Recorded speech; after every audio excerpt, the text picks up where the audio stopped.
Hello, ladies and gentlemen, and welcome back to the second episode of Series 3 of What Topic Podcast with your host, Josh Deakin. And your co-host, Owen Burkett. And yeah, I was kind of paused. I'm like, who's going to speak first? And we've got a special guest today. I was meant to say that, yeah. Yeah, we got somebody here today. So introducing Claudia. Hello. Already on a good start. Brilliant. Done this before, I can see. Really? Yeah, we're a bit rusty, I must be honest. It has been a while since we had a guest. I mean, the last person we had was either Lydia or Tyler. Ooh. I think. You know what? It might have been Lydia, potentially. I think Tyler Lydia. might have been earlier in the year, because I think he went off to do his film project, didn't he, not long after we recorded. It. But yeah, it has been a while. Hence, we were kind of like, we're put on a spot here. So yeah, I'll say, do you want to introduce yourself, Claudia, to the audience, like what you do? So I'm Claudia Burns, and I work in mental health. And as a little side hustle is Owen here. I do a bit of modelling and acting. But that's fantastic. Trying to get that back since the whole COVID years. Bit difficult. Yeah, it's a definite devil. It is COVID. You just sounded somebody a bit like COVID like owes me. COVID does owe me. Owes me a lot. It owes me I think COVID owes us a lot of time. Oh yeah, every time I hear COVID or say COVID, I should have £1 just freely given to me. Be minted. I know, right? I know. It'd be like, it's like COVID. Like you better pay up. COVID time, pay up. I don't know what. It's just funny. So yeah, we've got a sort of bevy of conversation that we want to talk about today. Owen's going to talk about Blonde in a little bit from Netflix. I know I haven't watched it myself, but I know that it's had a lot of controversy, a lot of fanfare as well at the same time. So it sounds about right for most things like that. But I know a lot of the reasons why there's controversy, but also a lot of fanfare as well because of what we spoke about last episode as well. So yeah, I mean, so the film we're going to be reviewing is Blonde, which is the sort of fictional biopic about Marilyn Munroe's life, or Norma Jean, as she was, as her real name's gone by, and she was played by Ana de Armas, who recently has been up on the rise with her career. Like, she's just been absolutely amazing, like from Blade Runner 2049, in Knives Out, and recently in a very supporting but scene-stealing turn in No Time to Die. I mean, It was just funny. Like, everyone that was talking about that film was talking about Ana de Armas. Like, she was quite... you know what? I was like, fair play. I can't argue against that, because she was so good in that role in No Time to Die. So she's playing Norma Jean, aka Marilyn Munroe. The film was written and directed by Andrew Dominic, who is a Australian filmmaker who he started off with another biopic. He's done two biopics, as it were.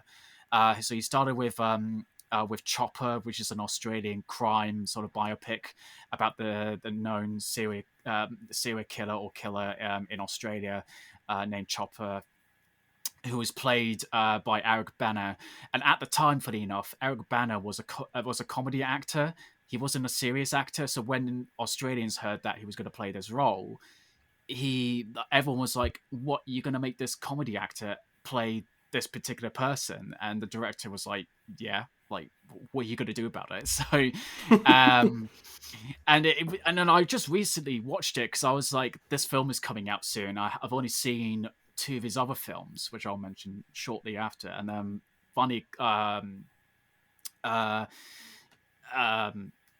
film came out on Prime, so I think it's still on Prime Video, and it's only about an hour and a half long, and I quite enjoyed it. Like, obviously there's some creative decision make, like, you know, there's certain things that actually didn't happen, but it just makes it a little bit of sort of an entertaining sort of watch. And yeah, like just seeing Eric Bana just play this particular character, like it was actually quite surprising, really. Like, it's considering that you watched him, in other films like Black Hawk Down and all the dramatic roles that you were so used to, and then obviously then he follows it up with 2007's The Assassination of Jesse James by the coward Robert Ford, which, funny enough, Brad Pitt made it in his contract saying that you have to keep that title as long as it is.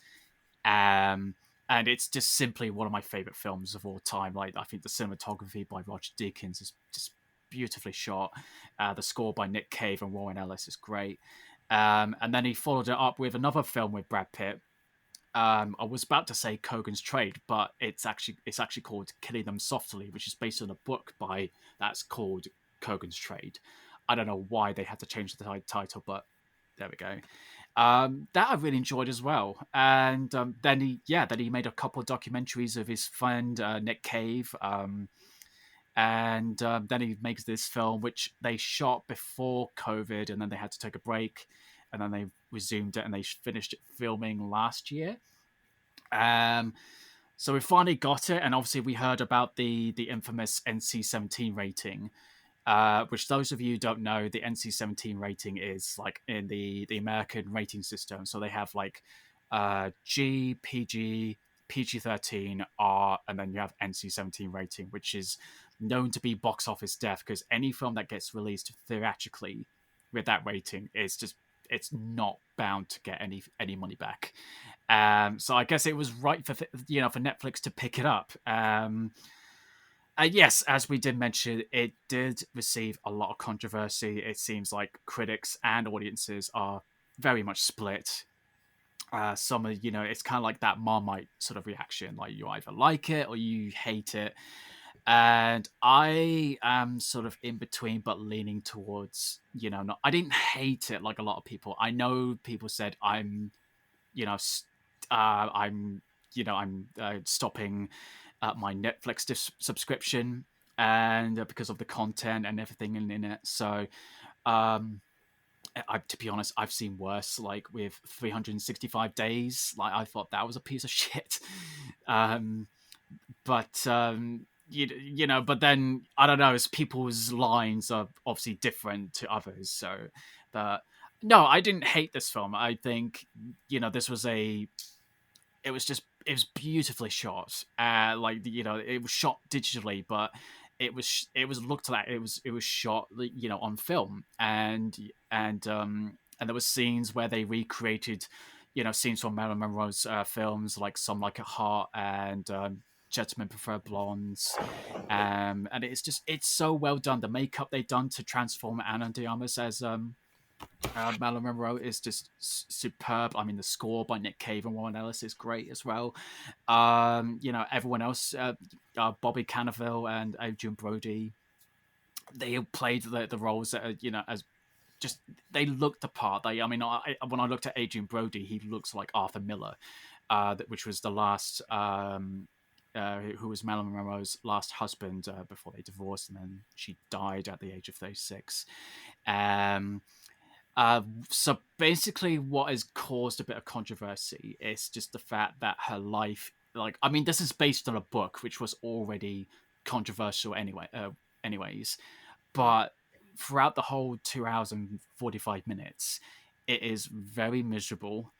It is quite sexualized in a way that, one of the first things that when you see Marilyn Monroe is that she goes to a casting agent's room and then she gets raped, and Wow. it's but that is not it. The thing that probably got the rating was later on when, again, spoilers if you really want to see this film, but I think at this point everyone has either seen their fill and they don't want to watch the rest, or they've seen it and hate it. So I guess spoil away, I suppose. There's a scene where she goes to meet JFK, and JFK is lying on the bed naked, minus the sort of corset due to his back problems.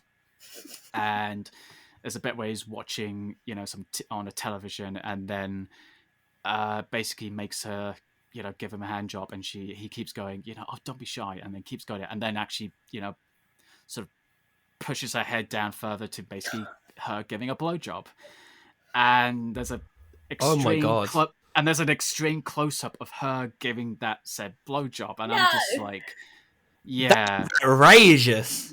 yeah. I was looking at it, and this is like, and it goes on for like just over a minute long. That's Like, like I wasn't like porn. and I was just like, I was like, yeah, I was kind of going along with it like before then. Like, I mean, I did think of it. It was a bit like exploitative of her, her misery and everything. But this was like a bit gratuitous, and It literally sounds like they're trying to make like the most graphical version of her life. Well, the thing was, like, she was the thing about Marilyn Monroe that we have to remind ourselves is that she was very much she was a smart person, and she was very very accepting of her sexuality. But she knew exactly what she was doing. She knew like what sold and everything, but she wanted to maintain her own sort of. She wanted to maintain sort of her control over her body, but unfortunately, the public and the movie executives and all that were being a bunch of misogynistic, pervy assholes. They were basically being what men have always been, basically, most of the time. It's still going now. I mean, you had, Harvey Weinstein, for example. But obviously, luckily, that he's got his comeuppance, and same with Bill Cosby and all those other pieces of shit. But he was sleeping with everyone, literally anyone and everyone. Yeah, no, of course. Ugh. And then they used their power to get what they wanted. Yeah. And it was the same it's the same what happened to Marilyn Monroe, which it's like the thing is like, it's not saying that it didn't happen, but the problem I found with the film is that I can understand, you want to make a bleak sort of view of the Hollywood system and taking advantage of it, but when it's just a constant for 2 hours and 45 minutes, it does become like a bit draining, and it really does. There's like, like sending the point home, and then there's just literally just beating a dead horse to the point where like you're just gonna divide so much of the audience. And like, yeah, when we first spoke about this last episode, obviously you were looking at it and you were saying, okay, they want to do it very like off the book compared to like what most people would expect from a Marilyn Munroe biopic, if there were to be one. And obviously when you said about the rating, obviously like that definitely like makes your eyebrows raise a bit, because you're just like, okay, if it's going to get this rating, there's got to be some really like raunchy, like not even just raunchy, but like borderline porn in some scenes, and borderline just like mind numbing to the point where it's making you miserable. Well, I've seen, films that are being classed as unrated or NC-17 or even like R-rated movies or 18 certificate films that has caused like controversy, like, or even some that just doesn't even deserve to have controversy because I just watched it. Or maybe it's just my taste of films that I just watch something and go, that's not fucking, that doesn't bother me at all. I mean, the last example I think I can recall, I mean, not maybe 365 days, but no one better than I did, even though I fucking shouted from the rooftop saying, this is a rapist that you're all liking this. I'm like, why the fuck are you? Anyways, so yeah, I mean, the last example I could think of was Darren Aronofsky's Mother, which that caused a bit of a stir, and but then again, I was on the fence of, defending the film because I understood what they were going for. But I could understand with one particular scene, if anyone has seen it, there's a scene that really caught everyone off guard, including me, even though I was like watching it and going, they're not really going in that direction, and it happens and you're like, oh okay, oh shit, okay. Interesting actually, because there's one of the biggest camera, well, maybe not just camera, but one of the best director tricks is to make the audience think you're going to go there, and then like almost like just like I can't think how to explain it, but like when like you just get given like a moment of surprise, but then it's actually just like it just flops. You're just like, oh, okay, they're not going to do that. But then, like in your instance, they're not going to do it. They're not going to do it. Well, they did this. Well, it's just you. I mean, if we're going to go to spoilers, I mean, has anyone here seen Mother? Mm-mm. No. No. I think so. Okay. Mother. I mean, it's with Jennifer Lawrence and Javier Bardem. I mean, does anyone mind if I spoil it? Because the thing is, like, the spoiler is pretty much like, I don't want to say anything, but at the same time, because I walked in cold, but at the same You're time, basically like in that moment where you're just like, if I say something, I will get in trouble. Yeah. Just Well, the thing no. is, like, this said scene is, I had people come up to me like, "You like this film?" I'm like, "Yeah." So, I mean, does anyone mind if I spoil this scene, or do No, you just? spoil it. I like spoilers. I don't You mind. like spoilers? Okay. Yeah, I mean, when people say So, to me, "I don't want to spoil it," I'm like, "Do it," because I'm still going to watch it if it sounds good. yeah, I mean, I understand that Spoilers mentality. most spoilers that you see are mostly the ones that like will ruin an episode. But like, even if somebody knows like a plot point for a film, most people will still be intrigued to watch it, I think. Although I'm still one of those people, when a new Marvel film or a new episode comes in, I have to watch it in order to, before the social media decides to spoil it. Oh yeah, you try your best to get ahead of the crowd. So basically the scene, okay, so it's quite a lot to unpack, but anyway, so Jennifer Lawrence plays as a wife to Javier Bardem, who he's a writer and he's trying to write a new novel, and he's had old fans coming into his house, and they start stirring things up, and he finally gets to get inspiration to write a new book. Basically, the whole movie is about the Bible. It's about Javier Bardem is God trying to write the New Testament, and Jennifer Lawrence is playing Mother Nature, building this house, and then the people just come in and just ruin it and break it and everything. And Ed Harris and Michelle Pfeiffer players Adam and Eve, and then they have their sons Cain and Abel, and all this is happening. And then by the end, she's pregnant, she gives birth, and then he wants to take the baby and show it to his supporters, his fans, but she's like, no, like, I'm gonna, I'm not gonna let you. But the moment she falls asleep, the baby's gone. He shows it to the fans. When she tries to take the baby from him, like, it realizes that the baby's getting passed along, and she's trying to get the baby, and the baby's like crying and this and that, and then it gets so out of hand that they break the baby's neck, and then she's like shocked, and then it cuts to the bit where it all darkens. They're holding candles, or this kind of light, and then they're crying as well, and then goes up to the front and realizes that the baby is being eaten. By what? Oh my god. Yeah, so it's taking literally the bit where they says, take this, the bread, this is my body, drink this. This is, the take this wine. This is the cup of my blood. They're literally taking it verbatim. Jeez, that is some messed up crap. And I know that there's some real messed up movies out there, but that's taking the biscuit. Jesus. Oh no, and the funny thing is, I've seen a lot worse movies than that. That is nothing. So yeah, I mean I watched Nope recently, and that was terrible. Oh, I wanted to see that. What's wrong with that? Which one? Sorry. The Nope. Oh no! Oh Nope. Yeah, I really liked that movie. Oh, honestly, I saw people saying, "Oh, Nope is shit," and I'm like, okay, I'll give it a try, and I ended up hating it. I was like, this is the same guy that made Get Out. What? Man, that's where we disagree. I actually really like Nope. So I mean, but that's not the conversation. Anyways, going back to Blonde, terrible films in my mind. But essentially, what I'm saying is that obviously you got ratings, and obviously I'm somebody who's morbidly curious about these things, and obviously I'm a huge fan of the filmmaker's work, and obviously with the other talent with Ana de Armas and everything, and obviously you're interested what they're going to do with Marilyn Monroe's life, and then in the end, by the end, it's like I can say there are good things about it. Like there's the performances, there's the cinematography, there's the music, the costumes. Like there's a lot. Like the director has done his work with the details, and it just looks absolutely fantastic. I think the problem is that the story is quite a bit shallow, and it's just comes off a little bit self-indulgent with things. Oh, hi. Oh, he's gone. He's like, I'm done with this.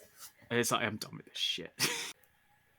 Okay, so you may have just heard a very minor blooper there. The platform that we were using, my side crashed randomly. So you just got that moment where you just hear Claudia and Owen going, "Oh, so he's pissed off then. He doesn't want to be here no more." But he's had enough of this shit. It's quite the contrary. I was enjoying listening to the conversation about the review about Blonde, and I was like, "Oh, okay." My computer just said nope. I think you were also like, "Oh, is that it then? Oh, we're done here." So... It's like, yep, that's it. That's how Great. Well, you could have just said, but not be an asshole about it. All right, okay. Yeah, I was like, that's my way of leaving. I don't do it elegantly like Cinderella, where I just disappear at midnight. I just go. If you don't like something, you're just like, nah, fuck this. I'm just like, yeah, bye. So it's getting late now. Bye. That's it. Yeah. Oh, it's nearly midnight. I might do it elegantly this time. But so yeah, I mean, to finish off the review of the Blonde is that it's beautifully shot, beautifully made, performed, everything. It's just the story it was told, how it was told, is very questionable. Oh yeah. So I mean, I still give it a 3 out of 5, but it's very disappointing to me because obviously I've loved the director's work from previous films. So felt to kind of fall short. It was just that was sort of disappointing. And also again, like, you know, the way that, you know, they keep having like Marilyn Munroe to have daddy issues and just keeps her calling her partners like, "Daddy, did I make you proud?" It's like, oh, for fuck's sake. That seems like they really wanted to hit a stereotype there with that, because, like, let's be honest here, there are so many people these days that will do that daddy joke just because of its, you know, the way people say it. You know, it's just okay. Yeah. Again, it's not the content that sort of bothers me. Like, you know, like sex doesn't, you know, just bother me. It's just but it's how the story portrayed. that was portrayed. Yeah. So it's just in the end, I was just, you know, I was like, okay, I'll still have the soundtrack on Spotify. I still think that Ana de Armas is going to get a Best Actress nomination, like, personally, and I think other sort of awards like maybe cinematography and everything else. But yeah, directing and screenwriting, no, I just don't think it's just going to get there. Am I right in thinking? I think I've got this right. She's the one who was the CIA agent in the really good fight scenes in the bar. Yes, she's I knew it, contact. Yeah, she that where Bond meets in Cuba. So did you see? Because do you remember I sent you the other day that video, that Instagram reel where they showed? Yes, like how it showed that normal shoes on. You know what? I did think that she must have been like wearing. She could not have done a fight scene with those heels, and it proved to be right. So. I think it's very clever though. Very good use of CGI to just literally cut out her shoes and paste in that. It still made it look like she still, her feet, the way she is, like she's still wearing like heels, but it's, you know, it's just platforms. It's very good. I can't remember what the technique is called, but like obviously like it's like it's basically like tracking her movements, so it keeps with so the change of shoe keeps pace with her on the film. I'm sure there's a proper technical term for it, but it's just escaping me at this point. It's eluding me at the minute. But yeah, I just the thing is about this Blonde is that nobody's careers are going to get ruined by it. It's no. You know, I think the director is still a talented filmmaker, and I think, you know, I'm still going to be I'm being interested to see where he comes up next. It's just this one didn't particularly hit it, unfortunately. Yeah, sometimes you win, sometimes you lose. Unfortunately, when it comes to films, it's very much on that scale of things. Like, you know, we keep on hoping for, you know, a better Jurassic World movie, but that never comes, unfortunately, and that keeps on just going all the way down, so far down it's hit hell and then gone the other side of hell. I mean, that it last just one was now. awful. Yeah, I've It's not just a seen nope. people who said it was ruined. Honestly, if it comes up for free on Prime or like Netflix, or something, just watch it, because it's not gonna lose you any money because you're already paying for it at that point. I still would watch it. Like 2.5 fucking hours of bullshit. I'd rather go back to the cinemas and watch Avatar again before the new Avatar. Oh yeah, that's what right. that is. I actually went and saw it the other day. It was really good just going back in. Like, I get what James Cameron has done that. Not to like spew off into another conversation, but I get why he's done that, because like you can't watch it on Disney Plus at the minute because they've removed it from that again. And the only way you can really enjoy it again is in the original format it was designed for, in 3D as well. 3D, yeah. I mean, did you watch it back in 2009 when it came out? I did, and honestly, hands down, one of my favorite films of all time at that time. I mean, it's still in my top 10 of the best films ever produced, if I'm honest, because of the way that they did all of the, motion capture, etc. I mean, that's probably the thing I was thinking, actually, motion capture for her feet in the James Bond thing. She might have had some bits on there when they was doing that. That might have helped with the editing. Yeah, I mean, obviously we won't go into this too long, but I think, like, with Avatar, like, I do appreciate what James Cameron is doing. I think he's a great filmmaker. And with the pushing the legs of CG and motion capture and all that, like it's something that you just cannot ignore. And but obviously the story, and it's just saying unobtainium, like, fuck's sake. We'll cross that bridge when we get to it. When it comes out. We'll probably cross that when the sequel comes out, and we'll review it or something. I think it's in the first or second week of December, isn't it?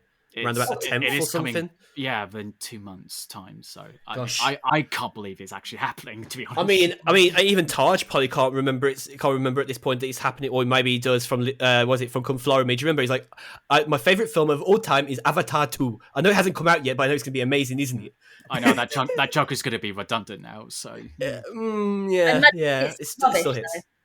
What if it's rubbish? Then? Yeah, imagine if it is actually rubbish. You're not wrong. Oh man, like that's the thing. Like there was I don't think it will be rubbish. I think there's too much riding on it. Sequels are generally rubbish, though, aren't they? Sequels. I mean, Hocus Pocus 2 just came out and diabolical. Then again, Disney aren't escaping that terribleness.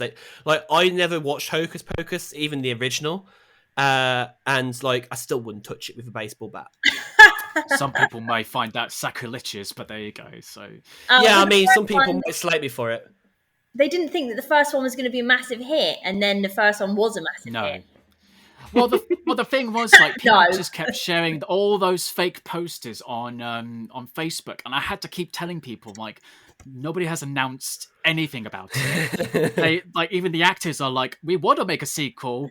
Nobody is calling us. So I'm like, why the fuck is everyone falling for these fake posters? And they're like, oh my god, I can't wait to see it. And I have to go, it's not real. It's just they're not making it. I mean, you can hope and you can have excitement for a potential. Like everyone thinking the same thing, thinking, when's Avatar 2 coming out? They've been delaying it like every single year since the first one.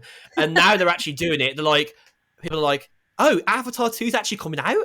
It's second one? Out. Yeah, I thought it was like the fourth one. Now I can say that people are like, oh, there is a Hocus Pocus 2 now out. So and you're like, fuck that shit. That shit is not worth touching. And nobody got time for that. So. Hocus Pocus, more like shitty pocus. Yeah, I gave up halfway through. Shittimus Pokemus. What did Hocus Pocus do to you? I mean, my goddamn time. Yeah, it did pretty much nothing at all. No, I to be honest, I haven't. To be honest, I haven't seen the first one in a while. Although I just kept thinking about the whole time they make the huge deal about the main character being a virgin. I'm like, he's 16. You gotta be a virgin to like handle, now. Anything's virgin. He's a loser for not losing his virginity. Gah. That just sounds just as bad as any of the Disney Channel TV shows that they've ever made. Well, no, thank you. Ruining things, doesn't it? You know, that's the funniest part, isn't it? Like, I mean, even I know Marvel isn't like acquitted of making terrible crap as well. I mean, for some people, they don't like Miss Marvel, or for some people, they don't like Moon Knight. But then, like, when it comes to the majority of Marvel content, it does hit. So I think Disney could kind of claim that they do hit well with Marvel, but it's Marvel, not Disney. Disney just owns Marvel. I could say about the... Yeah. Marvel carries Disney in some perspectives, let's be honest. Yeah. Oh, Pixar. That's not owned by Disney, is it? Yeah, it is. Well, Pixar is like their own company, but they get distributed by Disney. So Yeah, that makes sense. Yeah, I mean, so Disney, they do own it. So it does say Disney.Pixar, doesn't it? Yeah. well, Disney Pixar has its own thing owns on everything, the Disney Plus channel thing streaming. Oh yeah, it does. Yeah, you're right. It does, doesn't it? Yeah. Yeah, because there's Disney, Pixar, Star Wars, Marvel, National Geographic. Stop You know it. what? Don't diss National Geographic. It's actually I'm not alright. dissing it. I'm just saying, there's Shouldn't different. be there with Disney, wow, though. Jesus Christ! Assuming that I'm talking shit about. Well, that's the funniest part. Like, a lot of people didn't actually know that Disney owned National Geographic. So I didn't know you know that. what? It took me a long time. I didn't realize they owned National Geographic until it was on Disney Plus. I went, oh, they own that. Jesus Christ! Okay. You know what? Fun fact as well, before we move on, is that not a lot of people know this, unless you go and check it yourself. But National Geographic, their Instagram is Nat Geographic, I think, or Nat Geo. Nat Geo, or something. I I was wasn't I'm not even surprised. joking. It has. When you go and see it, you don't realize what you're expecting when you see how many followers they've got. They've got a lot of followers. They got millions. Last time I checked, I'm sure it was like one of the top most liked on Instagram, one of the top followed on Instagram. But it just wouldn't surprise me. Like the executives were just like, how can we make it more hip or easy to follow? Like find our Instagram channel. I know Nat Geo. Yeah, I was right. It's got 241 million followers. Jeez. That's insane. And you think Instagram don't- is the maker? How many does Instagram have? Yeah, 554 million. So they're like not that much far behind, really. Like I mean, 200 I don't million. even know that Dwayne Johnson has that many. I mean, how many? I know. I'm sure. 340 million. Okay. I think Selena Gomez and I think some other musicians have about 100 million. I think Ariana Grande has over 100 Wasn't it like million. David Attenborough? I mean, again, we ramble on this. No, that's normal for us, yeah. But isn't it like David Attenborough got to 1 million really quickly? He did. Oh, everyone loves him. Then again, though, didn't what's her name? Oh shit, I forgot her name now. From Friends, Jennifer Aniston. Yeah, Jennifer Aniston did pretty well on Instagram when she joined as well, didn't she? Yeah, she just looked clueless. Like say, "Oh, I've joined Instagram," and then suddenly got all these followers, and it's just like, okay. Then again, I wasn't I'm not the biggest. In fact, I'm not even a fan of Friends. But do you know what? Here's the heavy hitter to finish talking about these things on Instagram. Jennifer Aniston has only been, I think, on Instagram. Actually, about this account, you can see when the account was created. It was created in September 2019. She's got 40.7 million followers. Wow. Amazing. Now, if that's not crazy, I don't know what is. And I struggle to get 2K, so that makes me okay. So since 2019, she's basically like, if you want to think of it like this, she's accrued like what 12.5 million followers a year, sort of. Around, if you do rough math, roughly. That's very rough math, and I'm not great at math, but like, fuck me.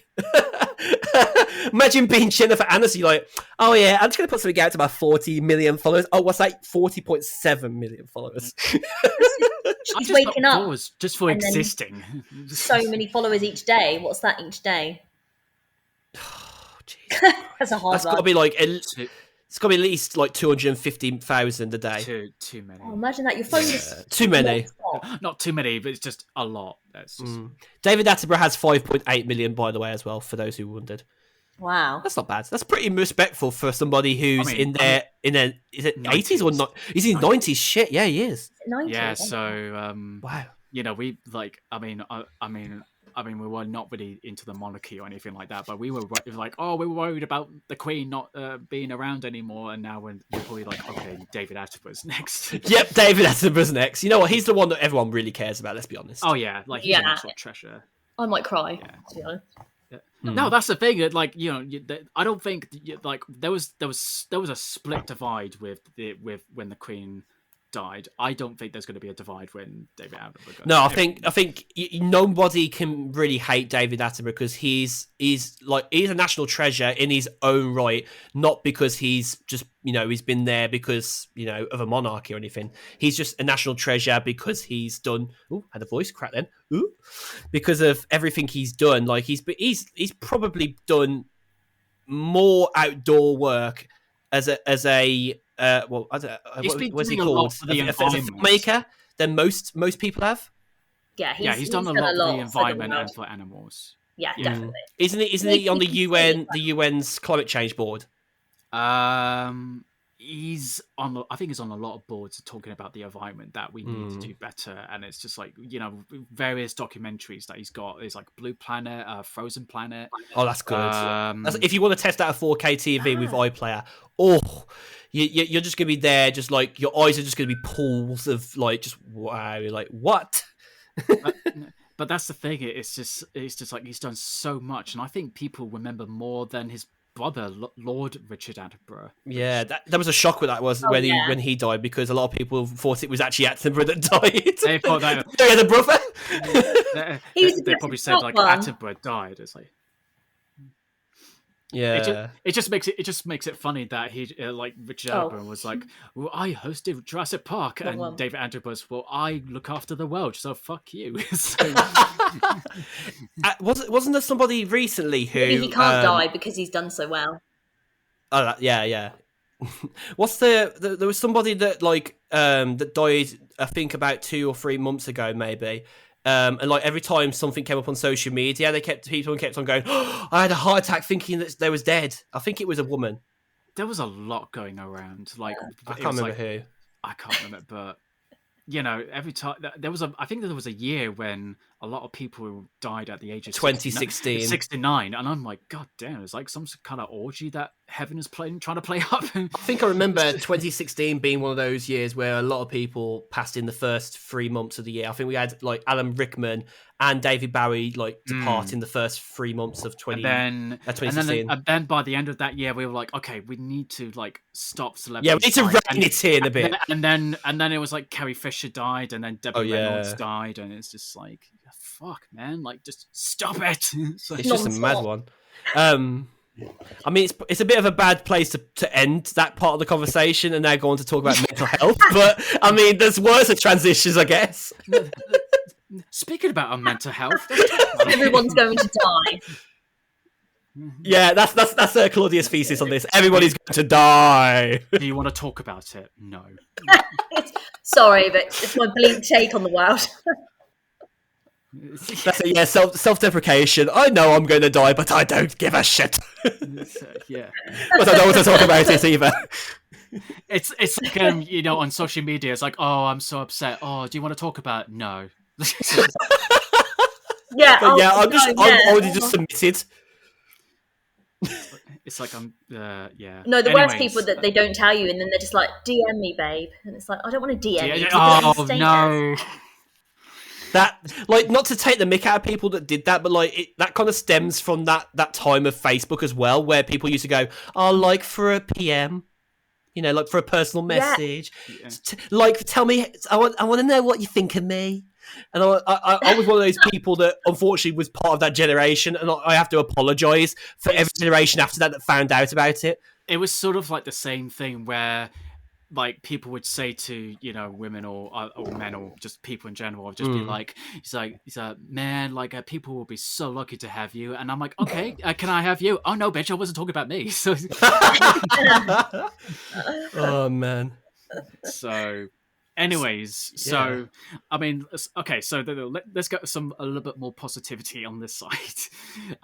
So we got our guest Claudia. So you mentioned that you work in mental health, but you also on the side deal with modeling and acting. So I think the first question probably would be like, what stemmed you to dabble into modeling and acting in the first? What was sort of like your inspirations into that sort of field?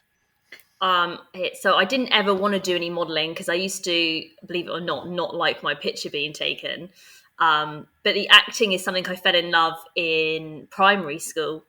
And me and my little friends would always put on these plays for our class. I mean, it sounds really totally ridiculous now when you look back on it, and I would totally cringe. But that is what I used to do in school for my classmates, just make these plays and just perform them at the end of class. So that got me the passion for it. And then, it's not a cheap industry to even try and get into. So obviously, hence the real job, which is mental health. Yeah, of course. And then I kind of, when I was younger, like my mum couldn't afford to send me to places or anything like that, or get headshots and everything like this, or do any acting classes. So I kind of put a hold on it until I was old enough to actually be able to pay for myself, to do all of these things that I wanted. So I didn't really start doing it until for real, till I was 24 maybe. Okay. Oh, yeah. fair play. Properly, yeah. I mean, what sort of plays did you do when you were a kid? I was the director. Things, or were they just? Yeah. It was totally made up write things. Your own material. I was the director, the writer, the everything when I was. So they want you to write the theme tune, sing the theme tune. Yeah. Or maybe that's I did my own voiceover to my own plays. Yeah, we like a bit of Little Britain, just like jokes thrown in there. I'll just do it all. Theme tune, sing the theme tune. Oh no, I don't. I couldn't. Would you be interested in doing a bit of directing and writing now? Or just no, just don't. Yeah, I don't do that anymore. I gave that up a long time ago. Yeah, I left that to the professionals, Yeah, it was just too much for me.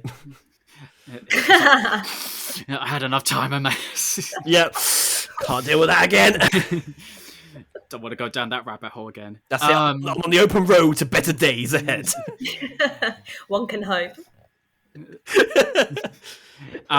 So obviously now you obviously working with mental health, you don't want to put that sort of stereotype that it's that working mental health is giving me mental health issues. Now, who says that? Really? What gave that away? I think it's like a catch-all phrase, isn't it? It's more like, what gave that away? The thing is, because you work in mental health doesn't mean you don't have your own mental health struggles. People think that doesn't exist the minute that you are someone. I haven't got my shit together, all right? Oh, yeah. I not have my shit together, but I can help your shit out. But, why did you sit in the dark all day and roll around in your bed? And it's like, because I'm mentally ill. What's wrong with you? Just because I work helping people out. Do you just give people tough love and just be like, well, people don't like you, okay? Deal with it. Oh my God. I actually was like, should I be like a therapist and called the tough love therapist? And that was the gimmick. You just give it to people hard and straight. Nobody likes you and that's it. But that's not the end of the world, is it? Did your mum not ever like you as a kid? Okay. My dad didn't. I have daddy issues. Somehow we made it back round to daddy issues again. Oh yeah, just bring it back to... It's a whole vicious cycle. It's just come full circle, ladies and gentlemen. The whole saga has happened and been. I mean, that is mental health, isn't it? A full round circle. Yeah, definitely a good metaphor for it. You can have your lows and your...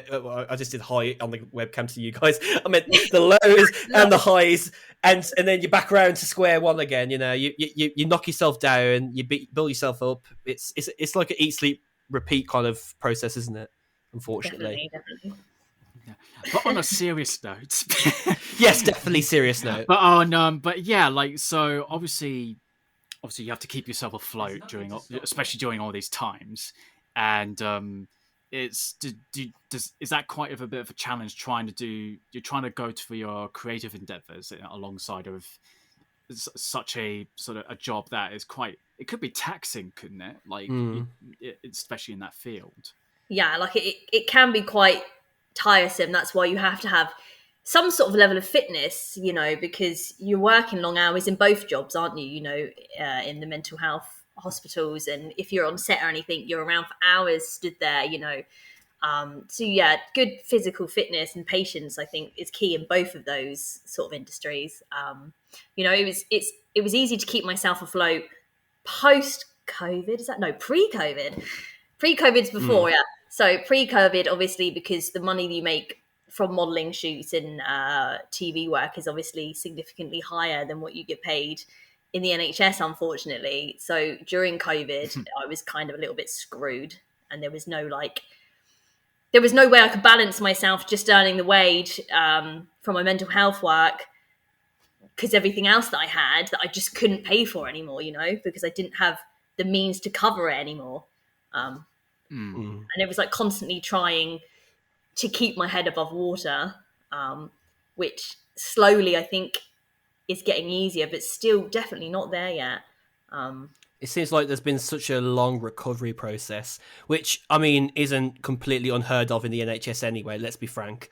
Like no pun intended on that one. But I think there's that level of like you're going through your own struggles, trying to keep yourself afloat, but then you're also trying to help other people stay afloat in a tumultuous time, I guess is the right word to say.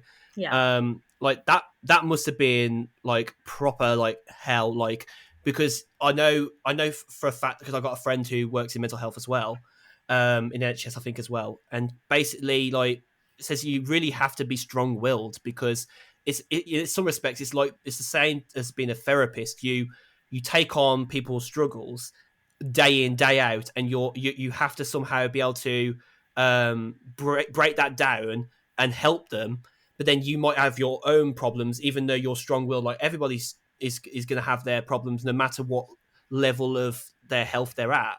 So to imagine in an instance that you've got this massive disease going around, killing people, putting people indoors, putting people who are vulnerable away from people.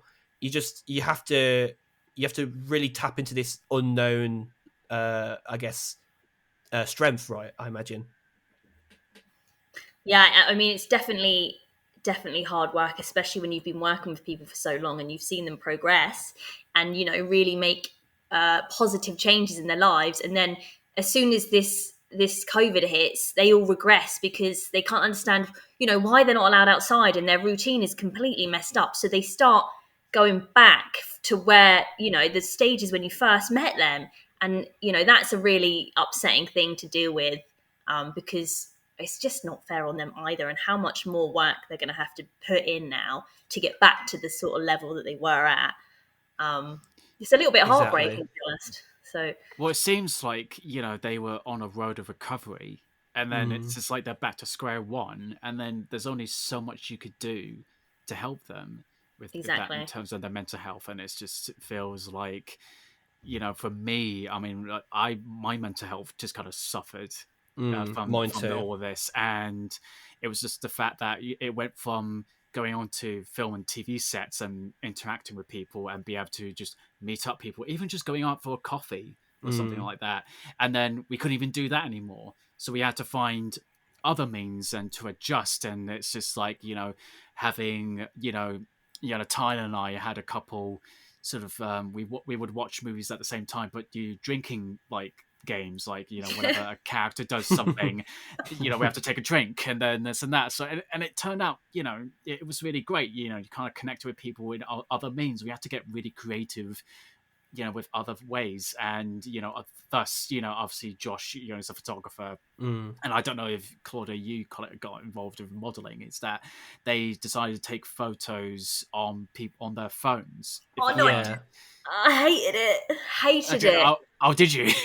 I did a couple of those virtual shoots. No, I did. I'm sorry. I like the person there because then you build a connection and everything's be flowing rather than on the screen that I can't even see you on because you're using it to take pictures of me. It's just oh no, yeah, and it's like it's like no pun intended, but there's a barrier like between you, and it's not. It doesn't beat that sort of interactivity that you can with your photographer. That you I think the biggest thing that I knew for certain was that it was it was a tumultuous period, but it was one that wouldn't stay the same forever because, you know, as the saying goes, it gets worse before it gets better.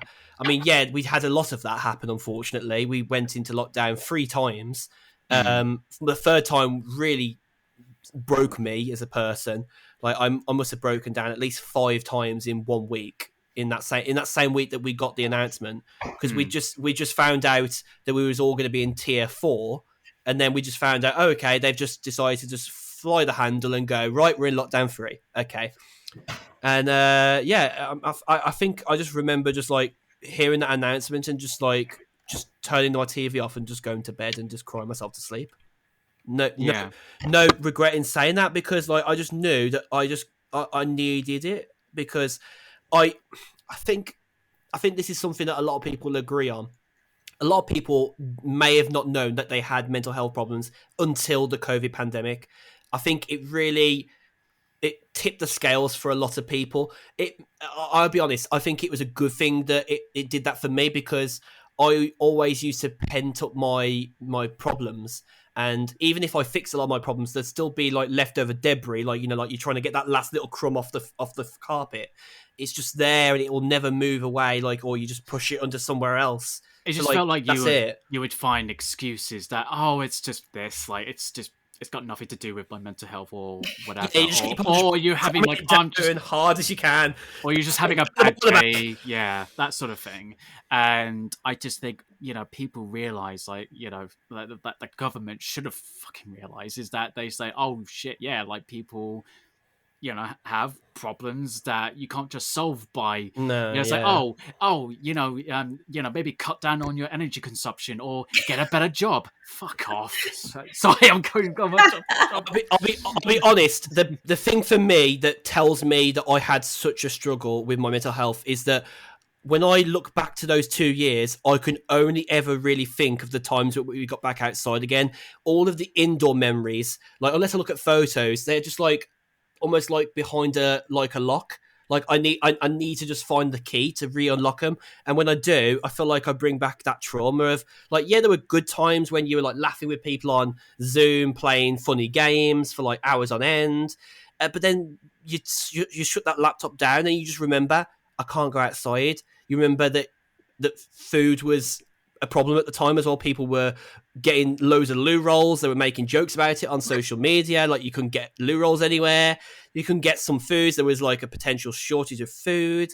Like you really they were overbuying with food, and then they realized, oh, we didn't need to buy that many foods. So all that food that could have gone to like charity or whatever, they had to throw away because it was going off. And it's like, well, it's just media scare tactics, isn't it? You know, in the newspaper, if the newspaper says fucking, I don't know, avocados are out, everyone's going to be running around screaming about avocados. It's just whatever the newspaper says.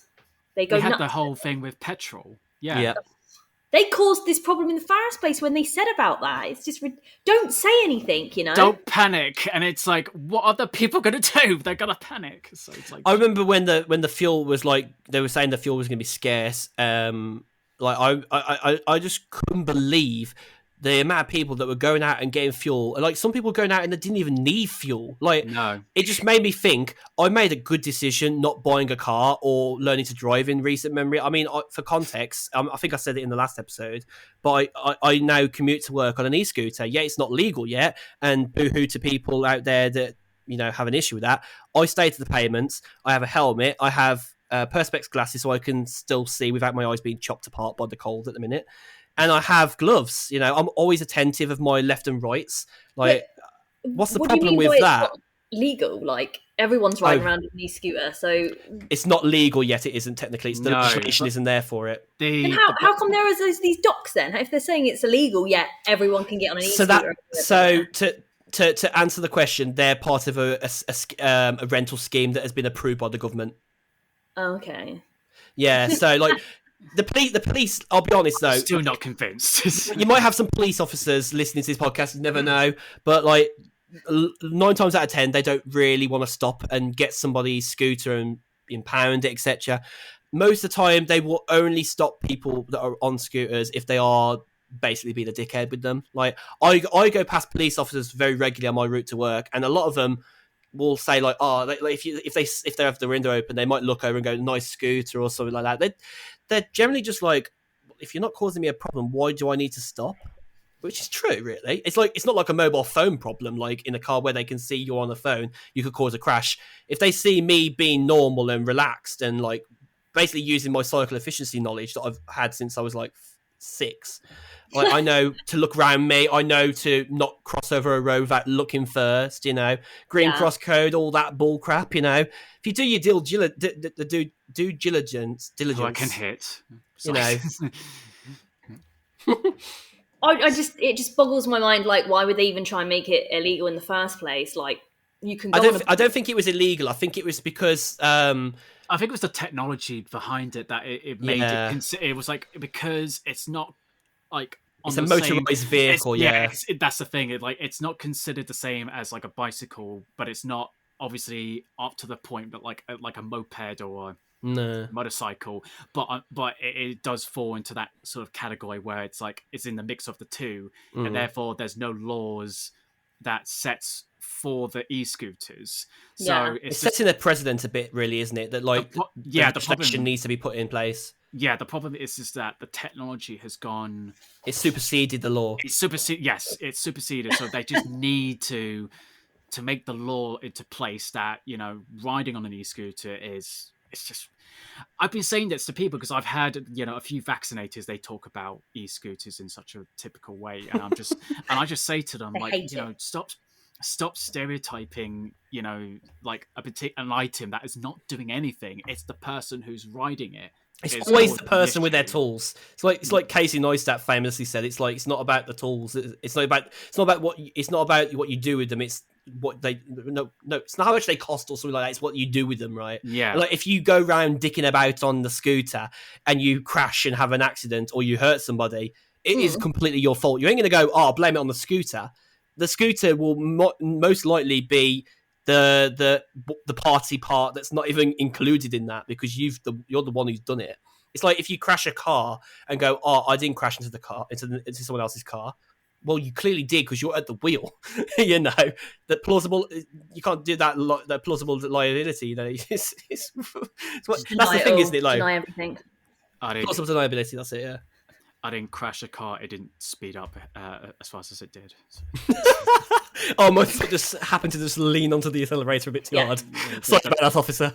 The person in front of me didn't, speed up a bit. So. Yeah, it just adds up though. Like that's the reason. Well, it's the way that people drive around in this country. I'm like, obviously, I'm speaking for the UK, but I'm sure it's very much the same story in most other countries in the world.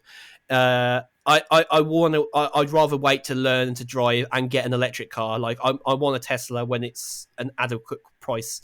I think that it'll come down in the next 10 years and I'll have my opportunity. But until then, I don't need to commute more than 5 miles a week. Well, all you have to do is just learn automatic, and then you're set. Then... No.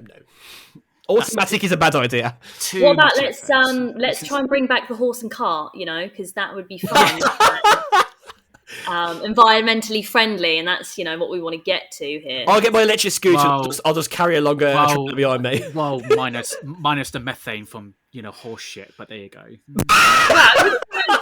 Stop moaning at that, because they're like animals that are made to be here, not an electric car that's not made. The horses will look back. I was like, if you could, you would. I think most horses would probably, if they had a voice, they'd probably go, nay off. I'm not interested in your bullshit. I'm not carrying your crap again. No, well, we could use cows, horses, or just all sorts of farmyard animal would be good. I don't know. Maybe they might go, it's about damn time, and just say, yeah, we're ready for this again. I mean, I think I'd be game. Everyone has been going all this whole vintage, fashion vibe. So why not go back the transportation bits? Yeah, that's it.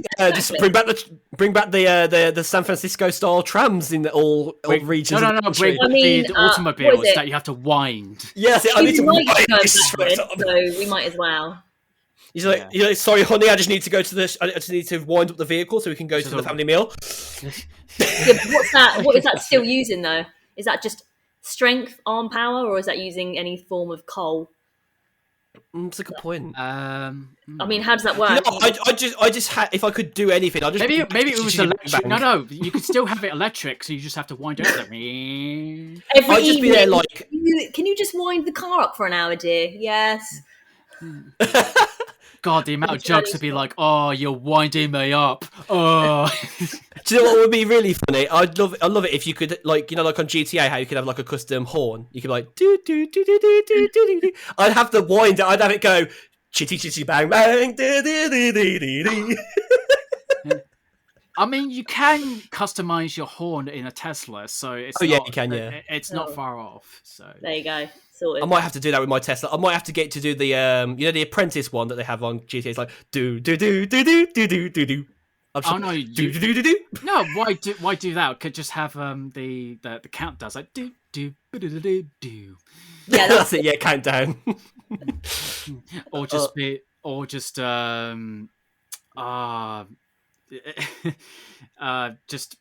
like the screaming gopher, like from just like ah!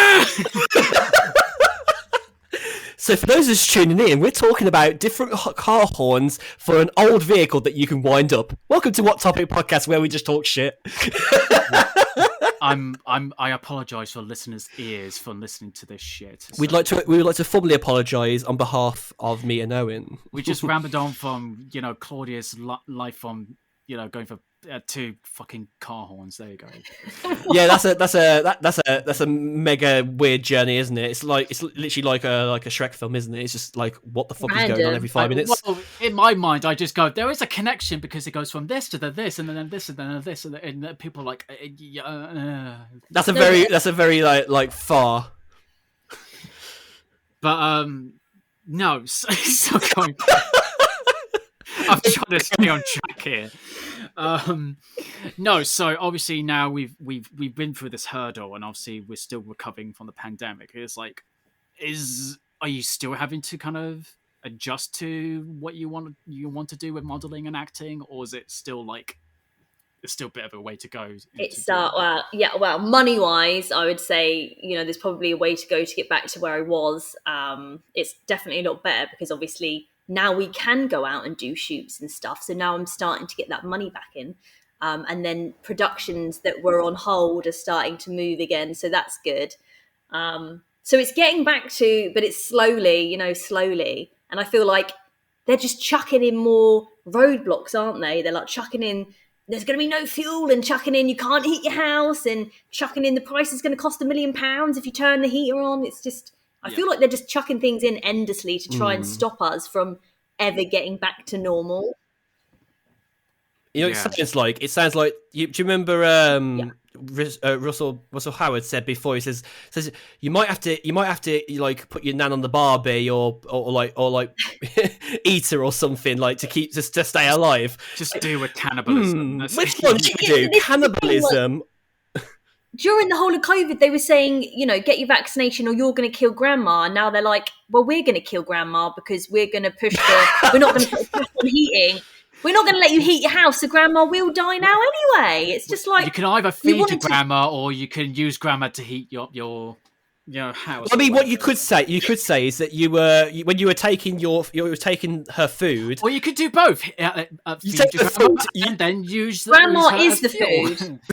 Yeah, that's grandma is the food. You're just walking her up, aren't you? You're fattening her up. It's like, what should we have? What should we have for Christmas? Turkey? Nah, let's have Nan. Yeah, Nan. I've been facing Nan for about 3 months. You had a good run. I'm sorry, you have to go. Oh my god.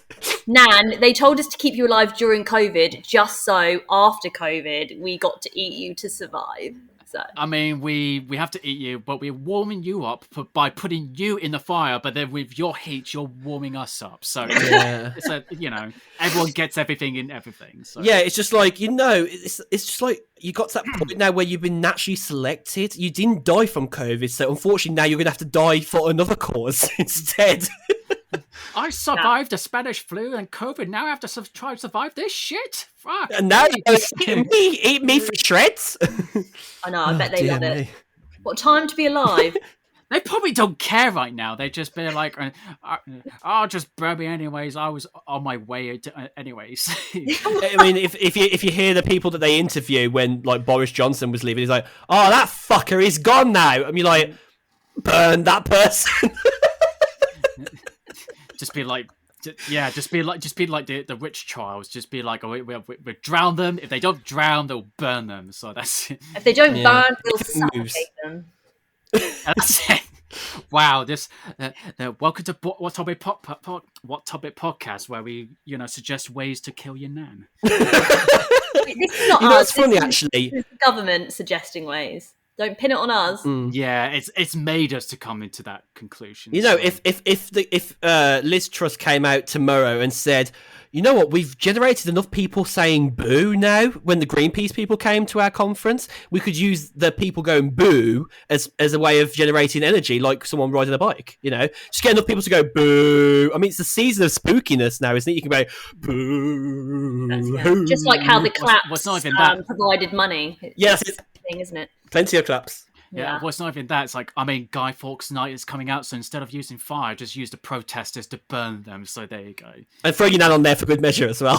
But now that Guy Fawkes has come around, have you? What part are we celebrating? Are we celebrating the part that he tried to block Parliament, or are we celebrating? He tried to blow up, or do we actually want him to fulfil? Imagine if they actually tried to do that now. Because he got caught. I always am like, whose side am I on here? I'm kind of on Guy Fawkes' side, not on the people that got him. Right? Yeah. It'd be very stereotypical if somebody actually did try and plot against the government again. I mean, I'll be honest with you, it would not surprise me at all. It really wouldn't, given the state. I'm surprised it's not already happened. Like, I'm surprised there's a lot of angry people out there. I'm really surprised that it's not already happened. Like a bit like France, Maybe they're waiting for the opportune moment. They're just waiting. Like, I'm like, you know what? November 5th, we're actually going to make this happen. You know what? I'll be anticipating by that evening when midnight hits on November 5th, just see Big Ben blow up and Westminster at the end of it. You just hear it go. You just, for some reason, Big Ben decides to go dun dun dun dun dun dun dun dun dun dun. And then I just want to go to those people going, was that £8 billion renovation all worth it? Oh, man. No. I'll tell you something, like the one thing that definitely helps a lot in this country is that we have such a good camaraderie and great banter.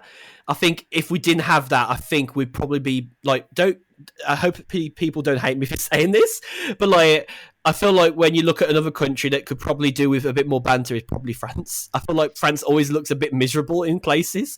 So like, I'm just thinking like, I'm glad that we have the banter that we do, because if you saw other countries like France just like really just like, not happy. And we're just like, we're getting fucked over by the energy prices, but look, Liz Truss can't say a sentence right, or she talks about pork markets, or she says we export 2/3 of our cheese. That is a disgrace. A disgrace.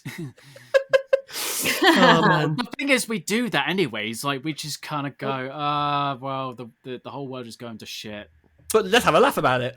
Let's have a cup of tea over it. So yeah. I mean, I don't know what we'd do without like comedy, like have I got news for you, mock of the week, and probably be clearly Russell distressed. Howard. Yeah. There'd be so much mental health if no one turned it. Well, going back to mental health, we need a catharsis to kind of let out our sort of emotions, because it fucking pisses us off. Comedy is such a good medicine. When the Tories just, or just any government, just takes the absolute mick, and we're just sitting here, and then we want to protest, but then they just like for the conference, they go like, they want to protest, we do things, and I'm like, no, you still doing fuck all anyway. So yeah, they miss the point. They really do, and I'm just glad that I'm glad that we still have. We can still point the finger at them and like have a good laugh about it as well, because if we didn't, I don't know what it would make us. Like, comedy is the best medicine. It still is the best medicine, because like there'll be times when you're just laughing yourself so bad that like you actually make yourself feel sick. You're just like, I'm hurting now, I've got like laughing cramps, but like you still feel good because you just know that like you needed it. Well, that's partly why we kind of started this podcast, because, we were in lockdown and it's like, I want to talk about all these things, but it's like, who the fuck am I going to talk to? I mean, I see my no offense to my family, but it's just like, I see you every day. Fuck off, family. I see you enough already. I've seen you for 2 years locked up. I feel all right, just fuck off. But that's the thing, isn't it? It's something that we've really cherished, like I said, podcast. Like I said, it is cathartic. Like we get to, talk about our passions and talk about our frustrations, and and obviously, talk about our journeys, with creativity, like obviously with Claudia's journey with modeling and acting. It's just like, I'm sure that you don't have, like, I don't know how big of a circle of that creative field that you have, and there's many people that can understand what you're going through. So it's kind of like, who do I talk to like about this? So I guess it is useful to like, oh, finally somebody can understand me, or that kind of thing. Yeah, that's there's the benefit of like getting out there and talking to people that are like-minded like you. Like, me and you started talking via Instagram, and so you're another person now that I've met that does understand the same sort of struggles. So getting out there and being like really open with other people, meeting new people is always a good way, rather than just staying confined in in the normal people around you that don't understand and might just want to do a 9 to 5 sort of thing. Exactly. Yeah. Even though it's really frustrating for me that as I'm an ambivert, which is the mix of the two. So it's like my introvert like sort of kicks in. It's like, I like talking to people, but at my own time. When I it's say, weird, isn't it? I think that's one of my things that I'm like. It's very weird to say it. Like I'm a mix of the two as well. Like I'm definitely like I definitely like to be introvert, but then I can be very far out extrovert, and like I know that I want to be with people for all of this day. But then there'll be that time at the end of the day, you're just like, I actually want to be introvert now. Like, bye. I need to go out. Peace out. I'm done with people. And that's the thing. Like, I for me, like, I love traveling. It's one of the best things I do. Like, hands down. And photography allows me to do that. like, I mean, I booked a shoot. Oh, I say I booked a shoot. I said just like a TFP shoot that I'm doing with a model friend that I already have done shoots with before. I was like, yeah, do you want to shoot on Sunday in London? Yep. Done. Booked the train ticket this morning. Well, you got also a ticket with UK Shooters with their Halloween special. That's coming up. Yes, indeed, it is. Unfortunately, you were beat to the post, weren't you? Yeah, I was just like, by the time I could, because I knew about it, but then by the time I could get round to actually purchase a ticket, it's like, oh fuck. So it's very popular. Yeah, I can always crash it. I'd be like, yeah, I'm on the list. Like, hey, Josh, hey.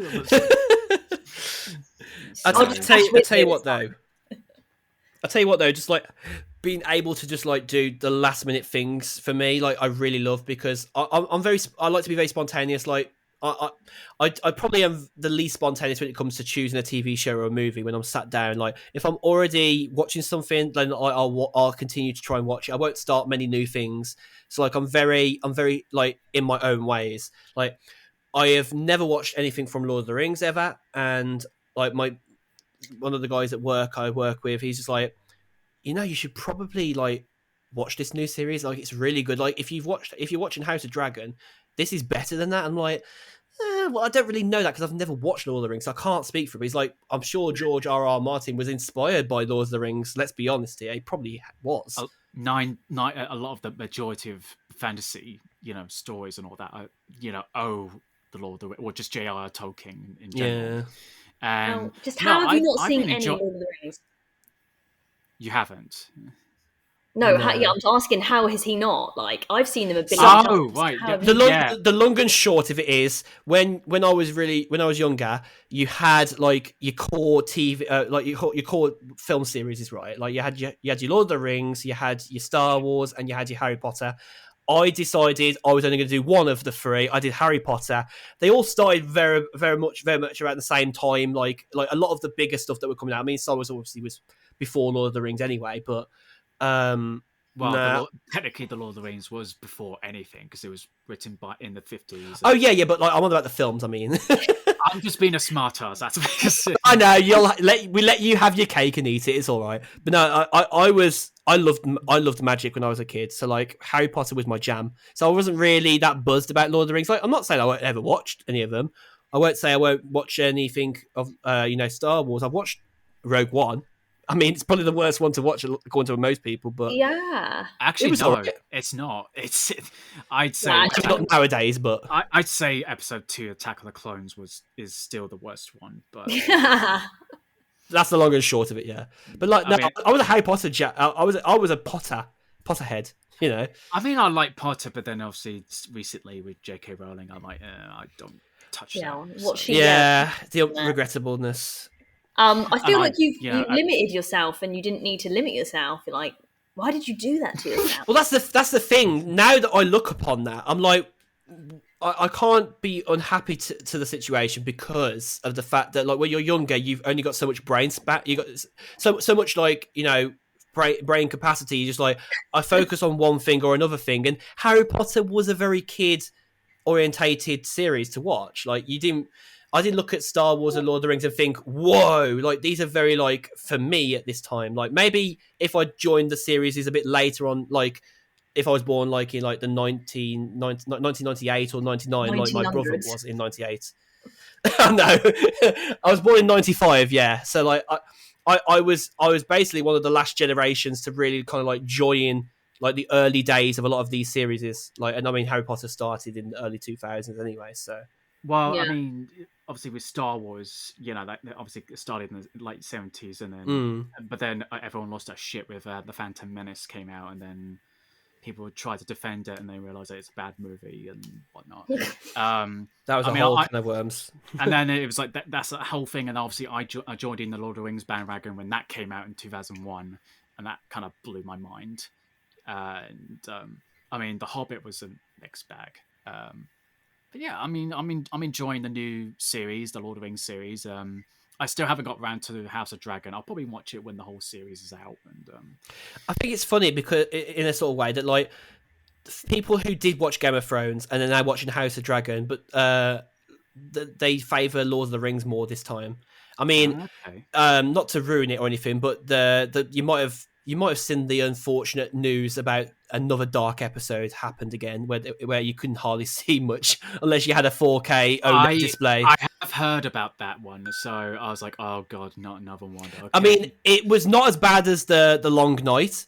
It was in the season 8 of Game of Thrones, but my god, did it get a lot of people confused, pissed off, etc. Like you thought they would have learned their lesson, and like. Even still then, like, I'm enjoying it. Like, and this is just me on watching one series out of two series that are currently running. One launching, between Sunday and Monday, depending on where you are, if you're in America or the UK, on a Monday or a Sunday. And then you've got Lord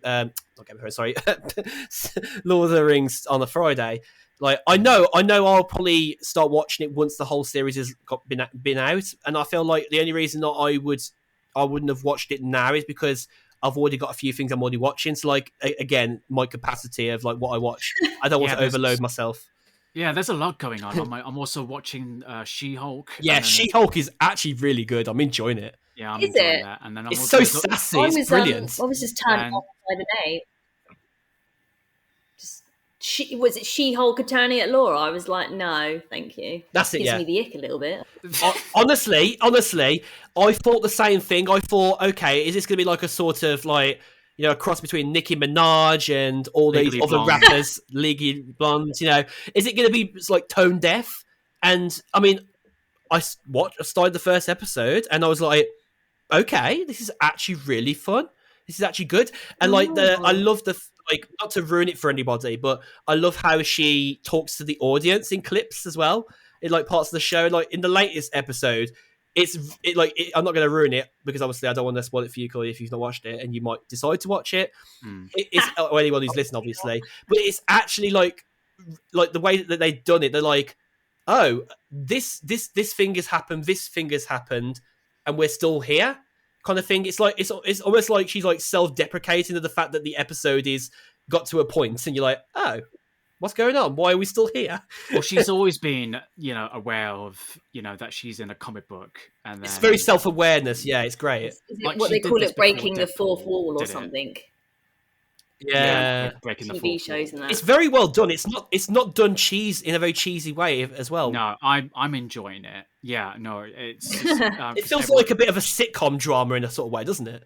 Yeah, I mean it's light and fluffy, and I knew exactly what it was, and I'm still enjoying it.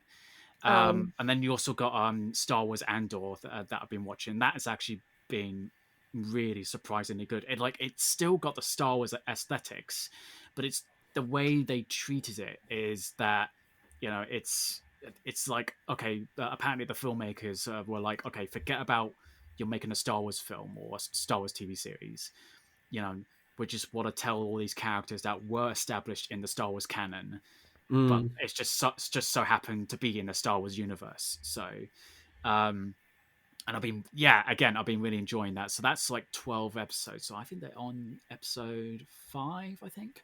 I haven't got around to watching it. Well, I just finished watching the new episode of She-Hulk, and then I was about to watch Andor, and then I checked the time. I was like, oh, right, podcast time. So I think another good show, actually. I mean, it came out last year, unfortunately, so it's not like a recent thing. But a TV show that's on Apple TV Plus that was worked on by Prince Harry, actually, of all people. Actually, it's one of the shows that he was involved with. Oh God, her name is Oprah Winfrey. It's a TV show called The Me You Can't See. I don't know if you've heard about it, Claudia, before. But it talks about people. It talks about people's struggles in their life and like getting through that mental health problems that they've gone through.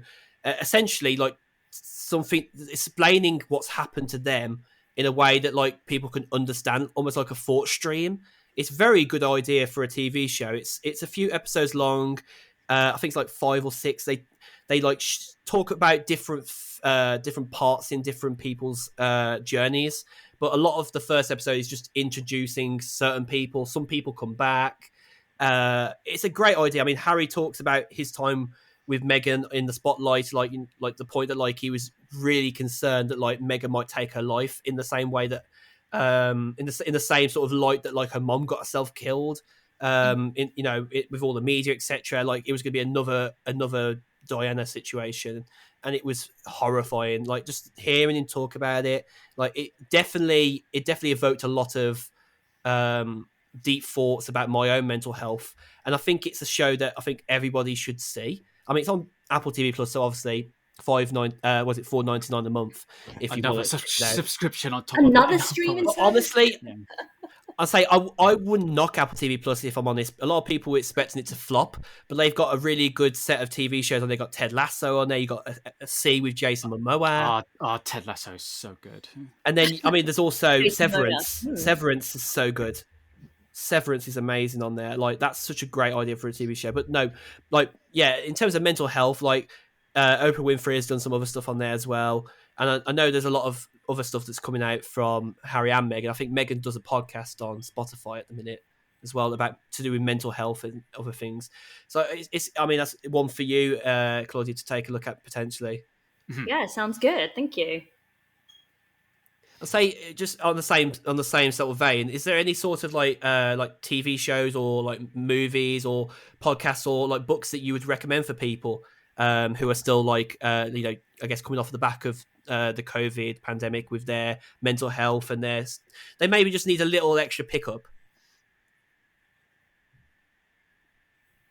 Best thing for your mental health after being forced to stay inside is to just not watch the TV. It's to go outside. It's to enjoy nature. That's probably the best thing that I could say is enjoy nature, enjoy your friends. Don't just sit in front of these screens like 24/7. Amen to that. Amen. Get out there and start doing and start living. Really. Definitely. I mean, as far as like helping my mental health, like I'll be honest, one of the biggest things that's just helped my mental health is just traveling. Like, yeah, Yeah. it's not a cheap thing to do. Like, you can, I mean, traveling can just be, hopping on a bus to somewhere that you've never been to where you live. I used to do that a lot when I was a kid because, like, I'd test the limits of the day saver on the bus. See how far you can get away from home and then get all the way back again. It was just exciting. Like, you get like 20 different buses. I know it sounds geeky and it sounds like why, but then like you realise that like you just you see things differently to like your home area that you live in. It's all about trying new things and having adventures. Just get out of the norm. Don't always do the stuff that you do every day. Feel it, and then you feel a different sense of enjoyment, don't you? And endorphins and everything, like powerful stuff happen in the brain with all the different chemicals. They can really turn around a lot of how you feel and everything. So it is important. But yeah, going on adventures and traveling, like you're saying, seeing different cultures and everything definitely helps. Food is not just for the gut; it's for the mind and the soul. Yeah, in that sort of way. It's like food. If you think about it like that, like you are you're not just feed. You feed yourself and you feed your soul and your brain as well by doing all these things. Yes, exactly. And I know it came out the wrong way to start with there. I had to sort of like say it in the right way again there. No, don't worry. It's just me being an asshole. That's all. What are you saying? There we go. In a somewhat way, I was trying to say that you don't just feed yourself in one manner, like to like just eat. You feed your brain with doing good things, like just being healthy, like understanding that you gotta like feed all the senses, understand all the things. Well, it's just living in the moment, like we've just been saying. It's just like it's one thing to like think about the future or think about what you've done in the past, but the past is the past and the future's not set already. So you need to think about, and I know this is all very easy to say and and try to find a routine, because again, with the whole pandemic that's happened, like before COVID, like we had a bit of a pattern, like you go, okay, I'll go to work, or I go to the gym, then go to work, and then, or vice versa. COVID was the wake-up call that, like, unfortunately no one was hoping for to happen or expecting to happen. But it was a bad thing that happened, and it killed a lot of people and it made people ill.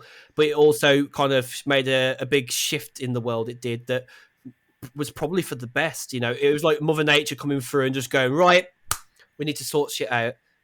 Well, it was just, the fact that they're taking different practices. Oh, it's like, instead of having 5 working day weeks, we're putting it down to 4-day working days and still getting paid the same amount of money that you would do. And I mean, the tests that they've done have proven that it works. And like, you still get the same amount of work done. So like that extra day that you can have for yourself at the weekend improves your mental health, improves your work-home relationship with everything. Yeah. And and also the fact that they're saying, of certain companies that you can still work at home and not waste your money on, traveling, all of that. There's been pros and cons from this pandemic, and obviously there's a lot of people have been affected by it. Whether it's a good thing or bad thing. I mean, definitely, I think the biggest thing that will hit you if anybody listening here, or you guys get the chance to. Just go for a walk along the COVID memorial in London on the river. It really takes your breath away. I mean, if you can't get to it because you might be too far away, Google it. Like, I'm not even joking when I say it's like at least, I think 3, maybe 2 and a bit, 3 miles long. Like, there's just loads and loads of people's roses on the wall. Like, they've just been basically drawn on the wall, and you go through and you put a name on if you've lost somebody to COVID. And it's like, it's a public way of expressing the tumultuous time that we went through, the pain, the suffering, and be able to put it out there for people to respect in their own manner. And like, you just go along there and it goes for a while. And like, you just like, it does make you like, when I first went there, I think me and you actually went there, I think, together, didn't we? Yeah, it was back in April when they finally was able to let people sort of meet together, and then it was no, I mean, it was April 2021. It was it was where we did that Drury Lane.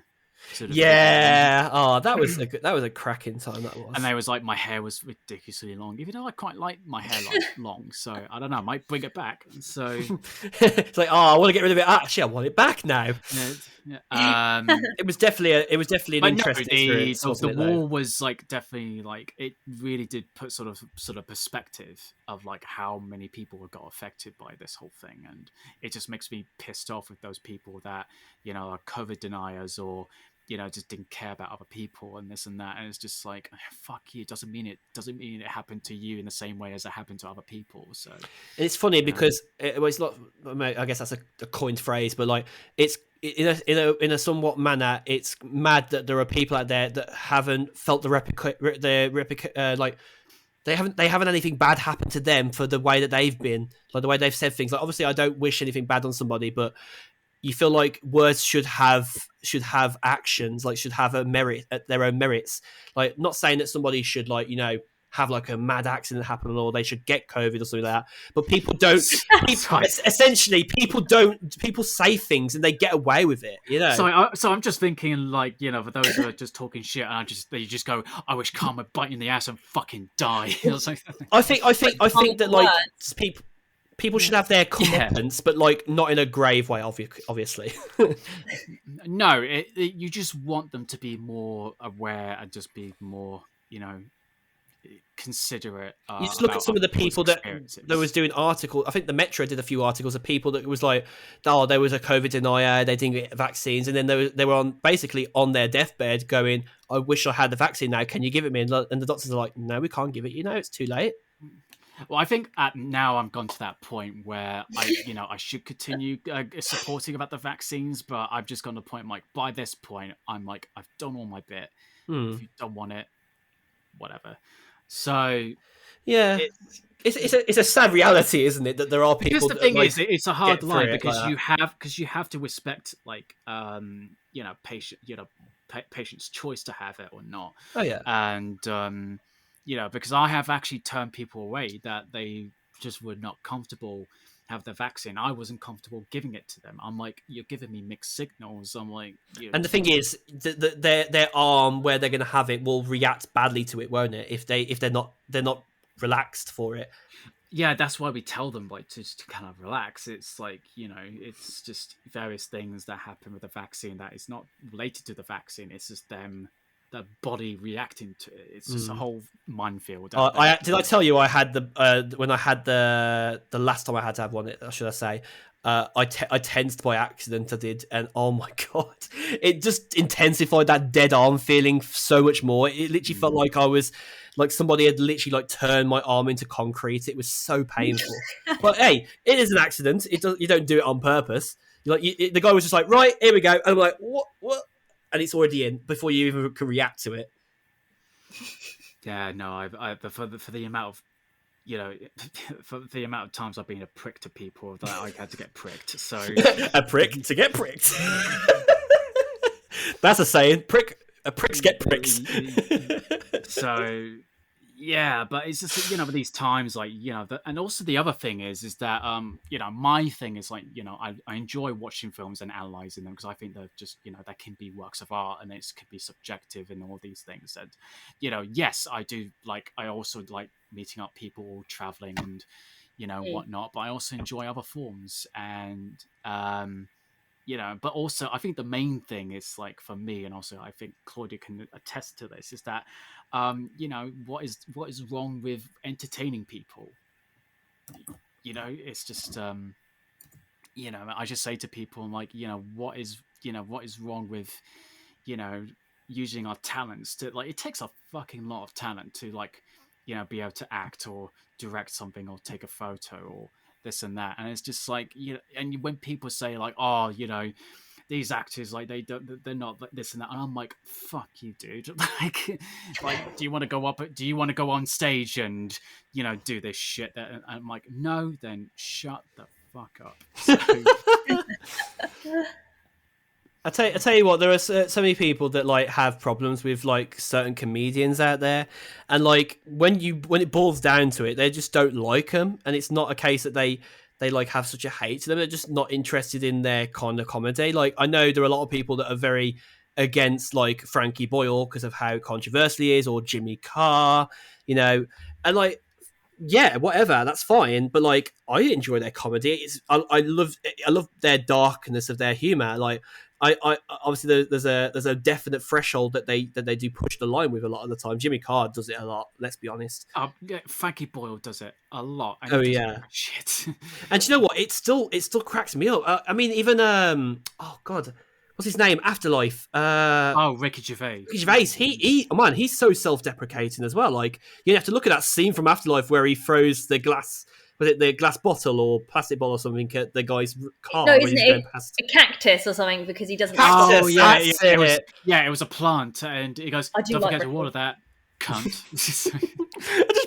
Yeah, like this is what makes British comedy great. Like, I think we have more amazing comedians on this one island compared to most places in the world. No, but that's the thing. Like, we have such a dry sense of humor. Oh, it's brilliant. And And Americans don't get it.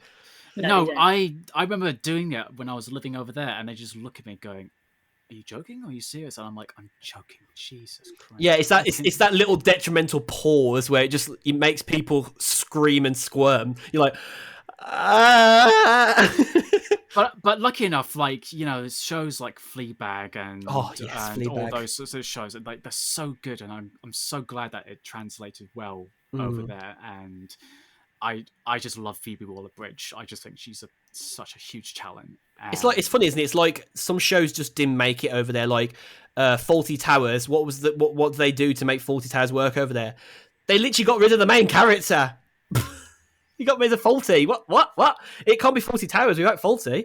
And then like you got the in-betweeners, and they were trying to do the same jokes, but just doing it in like a more shitter way. Well, the thing is, it's like whatever gets popular. So, say a classic example like The Office, like they just have to remake it, and they try to remake, you know, Red Dwarf. They try to remake Spaced, and it just doesn't work. Like, you watch it, like trying to do the same jokes, but try and do it, and it just no, it doesn't. I actually preferred that's the thing. the American Office. You say you don't like it? No, I preferred the American Office. Oh, you to prefer the it? English. Sorry, yeah. I think I haven't really watched enough of both of them to really say. I know that I know the American one is a bit more around about what most people expect from American comedy. Yeah. You know, it's like Brooklyn Nine-Nine and that kind of style of show. Oh, well, you know? that's the thing though. Like, it's, you know, I can only like so many. Like Brooklyn Nine-Nine, I'm a bit like, yeah, but it's a police station and you're acting like idiots. It's just not going to swing. So I don't I mean, you got that, yeah. But then It's you've got like, what's that other one called? Supermarket. What's it called? I think it is called Supermarket. It is, yeah, it is Supermarket, isn't it? It's Something like that. I love how people are like, what's that movie that guy plays as the boxer? The boxer. I'm sure it's not called Supermarket. I'm sure it's. I mean, the supermarket's called Cloud9. I think it is in the show. Oh, you know what? And it's not called the Supermarket. Yeah, it's not called the Supermarket. But it's on Netflix. I know it's. I feel like it's something super. I think it's. I don't know. I'm trying to look it up. He's trying to look. Yeah, but it is Cloud9, and it's got Ugly Betty. The girl who played Ugly Betty is one of the main characters. It's definitely it's a funny show, but like if you did it over here, I don't think it would be the same. I think you'd have to do it in a British comedy style that would just be like so self-deprecating. Yeah, with that, and then for me, I just absolutely love like animated comedies like Rick and Morty and and South Park. Like, have you watched F is for Family?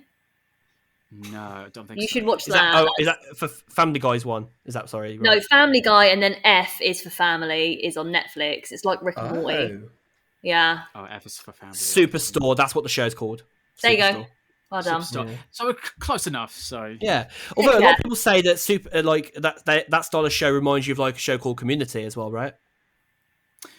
Yeah. From the episodes I've seen from Superstore, like, yeah, it does seem like a bit like Community. And then what's that other show that everyone likes? The one that's like almost like they're like making a sitcom and like they're like talking off set as well. What's it called? Oh, it's a really big show. That one is. It's on Netflix, I think. I can't think what it's called.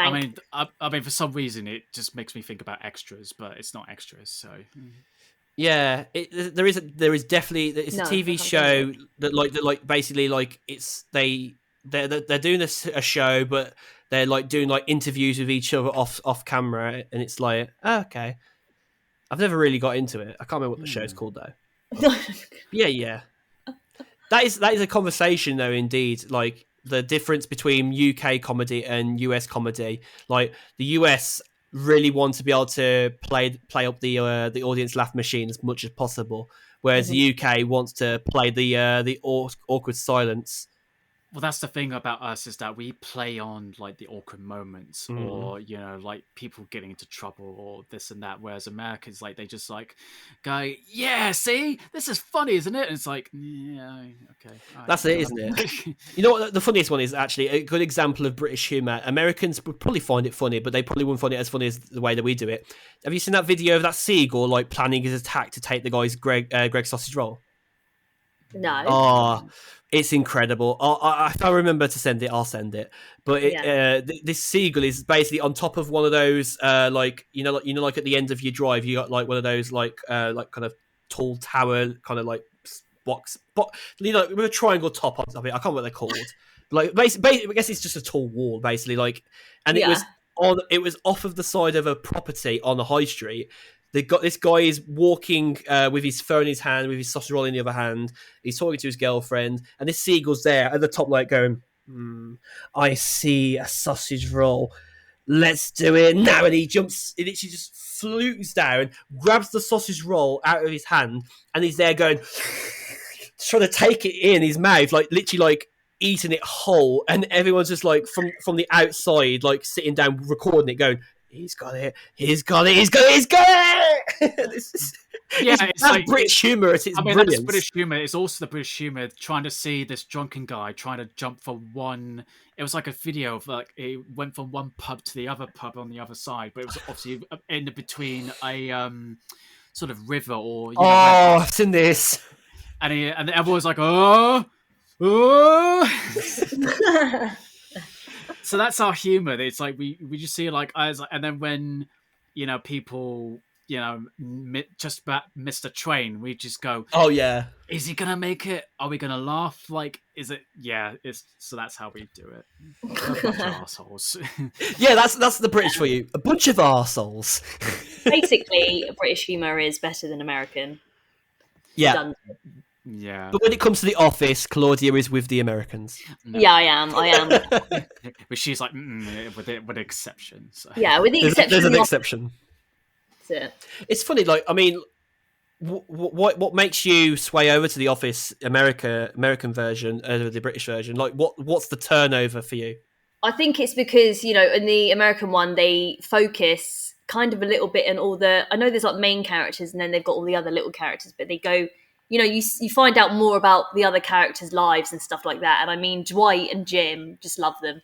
So already, I'm with you on that. I think you've summed up the reason why the American one is more favoured by a lot of people. Even if people love the obviously the original basis for the Office being the UK one. I think the American one is a little bit more palatable because. A lot of people do like Ricky Gervais, but then I think The Office, the UK one, was just maybe a bit too dry. Yeah. And imagine if it was like the thick of it, like where it was just like shitty, fucking crappy, fucking shit. Like Malcolm Tucker, different. You cannot take away like Peter Capaldi as Malcolm Tucker. He is. Nah, he's amazing. Oh my god, the thick of it is insanely good. It's so. I mean, they made the film spin-off, The Loop, where they go to America, and there's that whole British-American thing clashing together, and it's just so good. Yeah, it's just like piece de resistance. But yeah, so it's just I just think that although there is a outtake in the American Office where I just pissed myself laughing is when Steve Carell comes out as his character and saying his line, go, I have a big announcement, and I don't know who the character is, but he just goes, we get to go home, and then that's it, and everyone just loses it. So that's the thing. There's so many weird and wonderful characters in that one. You just can't not like it. Yeah, they've actually. It's one of those instances where it's obviously before the In-Betweeners that was trying to make in America. It's one of those instances where they've just managed to get the right cocktail of ingredients to make their own version of a TV show that works. Because, like, I mean, if you zoom out of TV shows like the comedic category, and you look at like other shows like The X Factor, The Voice, they've all been translated in their own rights into other countries, but they follow a very simple format, like a very simple bread and butter format. They have like how you might press the button and you turn around for the person that's singing. It's that kind of thing, isn't it? Well, the things shows like that is, I mean, we're talking about I don't know what like reality TV shows. Like they can be very they can be just adapted to any sort of country or whatever. It's because it's a very simple sort of platform. So oh yeah, definitely. But yeah, I mean, I know, speaking of that, you're going to go to get meet people and travel and everything, but I am going to be traveling up to London next week and watch a bunch of films and then hopefully meet some people alongside it. So best of both worlds. Oh, definitely. Which obviously, as you said in our last episode, you'll be able to talk about in the next episode coming up. Yes. I mean, whatever the episode will be. So it have to be sometime after the 16th that I can get to do like a bit of a roundup, like review of each film that I get to. I mean, I don't know if they're going to have an embargo, so they're going to find this podcast and be like, right, you're not supposed to talk about this, and they'll be like, oh. But no, I am looking forward to seeing them. Definitely got some good titles to watch for. So yeah. I'll say what an episode this has been. It's been incredible to have a guest on again, something that we didn't probably expect to do, coming back into the episodes, after we've had such a long time off. Yeah, I mean, you responded quite quickly. It was just, I was expecting like, oh, can we wait till this time? And you're like, yeah, I'm down for it. Let's do it. I'm like, oh, okay. we love people that are down. We love people that are down with the podcast. They're ready to jump in to do an episode here. Well, thank you for having me. It's been great fun. Thank you for coming. Like we'd love to have you back again to join us if you'd like to join back again, of course. Yeah, just let me know. This will be us free now forever, doing this all the time. That's it. You've joined the team for good now. I'll be like, you don't need any guests anymore. That's it. You're flying the flag. We made a blood bond. Don't break it. That's it. Don't break it. You know what'll happen. What, do I die? I'll come out of your TV and kill you. God, that was morbid. Ring now. Yeah. I mean, it's spooky season, so it's fitting. I mean, if you come out of the TV, I'll give you some sort of like medal or something for that. You'll be like watching your TV, like I didn't want to watch this. Fuck off, like just like. But yeah, I'll say as always, we have been your hosts, Josh Deakin at Mr. Josh Deakin. And your co-host Owen Burkett at Owen. He's broken, ladies and gentlemen. He's broken. A bit of what? Whoops. Yeah. And of course, joined today by our very special guest, Claudia. So, where can the people find you on Instagram, social media? Instagram. My Instagram is Claude Burns, and that's fantastic. Pretty much it. Yeah. Say, is there anything going on right now that you'd like to tell the people about that you're doing? I will be on season 2 of the Lunar Squad, which is yet to hit Amazon Prime. Season 1's already out, and then I am working with the same company, but obviously hush hush, can't say anything about it. But we'll be out on BBC and Dave. Ooh. Yeah. Spoil the shit out of the show. It all sounds amazing. That does. Definitely currently in presence of somebody who has made it some big stuff. Done some bits here and there. Like Owen here. Little bits, little fish in a little pond. Hey, I can't take the limelight every time, so indeed. But yeah, until next time, guys, don't forget to follow us on our social media. Obviously, we're on Instagram, What Topic Podcast, and we're on all platforms, your major ones like Spotify, Apple Podcasts, and take care. See you later, and have a good rest of your day. See you later. Bye.